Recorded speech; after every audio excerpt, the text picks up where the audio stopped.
Carnet ce soir est un jeune créateur de mode franco-afghan. Son nom, Samy Nouri. Bonsoir Samy Nouri. Bonsoir. Merci de nous accompagner ce soir sur Europe 1. Alors lundi, c'était la journée internationale des migrants, comme tous les 18 décembre. Et on s'est dit que c'était une belle occasion pour vous rencontrer. Alors vous êtes aujourd'hui un brillant styliste, créateur de mode. Vous avez 21 ans. Et vous êtes arrivé en France à 14 ans, oui, tout seul, et parlant pas un mot de français. C'était en fait une nouvelle étape de votre migration, puisque cette migration, elle a commencé très tôt. Vous avez dû quitter votre pays, l'Afghanistan, en 2001, et vous aviez 5 ans seulement. Oui. Et vous êtes parti parce que le pays était en guerre. Voilà. Direction Iran. Et là en fait, là, on a commencé à travailler aussi. La vie, c'était compliqué. Il n'y avait pas de papier. On était obligé de travailler. Mais on travaillait en cachette aussi. Vous étiez tout petit. J'avais 5 ans, 5, mais après, 6, 7, 8. Oui, j'ai commencé à travailler à l'âge de 8 ans avec mon père parce qu'on travaillait à la maison et après la vie a continué jusqu'à 14 ans. Donc pas d'école, pas de copains, c'est aussi ça, hein, la vie d'un enfant on va migrant. Dire, peut-être sortait vite fait, voilà, c'était pas une amitié que j'ai maintenant des amis ici, voilà.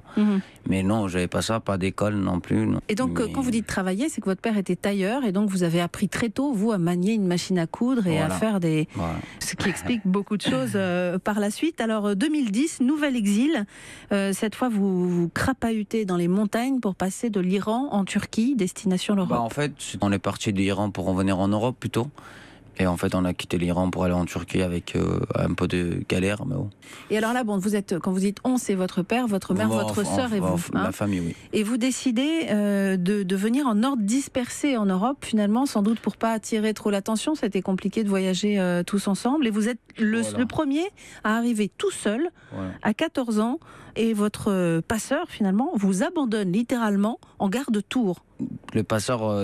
Je suis venu avec lui et en fait, moi je ne savais pas où je suis. Elle m'abandonne, je ne sais pas pourquoi, mais elle m'a dit d'attendre parce qu'il va chercher la voiture et là, il est parti et jamais revenu.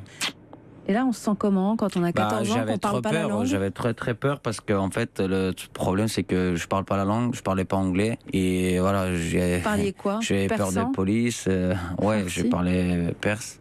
Et en fait, au final, tout s'est passé bien et j'ai des policiers qui m'ont récupéré. Ils m'ont placé dans un foyer. Ouais. Alors vous êtes passé un peu de foyer d'hébergement au foyer d'hébergement, puis vous avez atterri dans une famille d'accueil, voilà.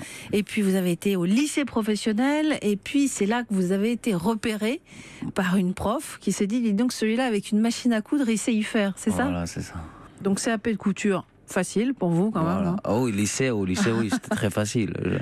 Et après, vous avez enchaîné les stages dans différentes belles maisons de couture, hein, Galliano, après un contrat pro chez Jean-Paul Gaultier, et voilà, c'était parti, quoi. En fait, c'était grâce à ma prof parce qu'il fallait qu'on trouve des grandes entreprises pour les stages. Et elle m'avait donné des noms des entreprises, j'ai envoyé, j'étais refusé.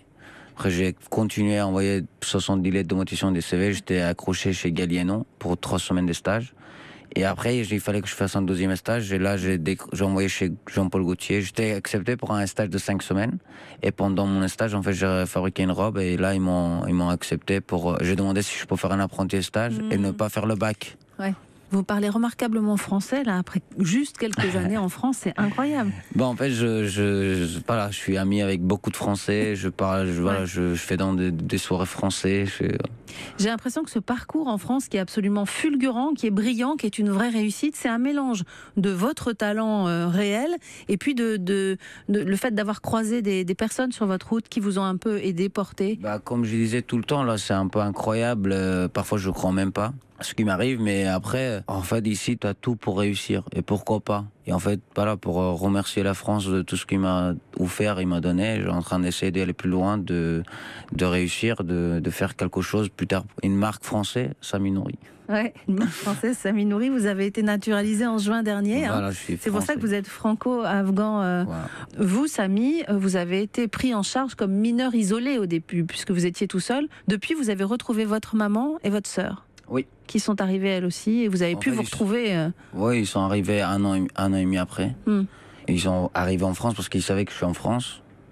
Et en fait, ils ont fait les démarches et voilà, ils m'ont trouvé grâce aux réseaux sociaux. Au final, ils m'ont laissé un numéro, j'ai appelé et après, voilà, j'ai eu ma famille. Aujourd'hui, Samy Nouri, vous avez créé votre marque, hein, votre griffe, où il y a déjà une collection haute couture qui a eu lieu cet été. Bientôt, une collection prêt-à-porter. C'est la réussite. Avec votre pâte, hein, c'est un fil barbelé brodé. Voilà.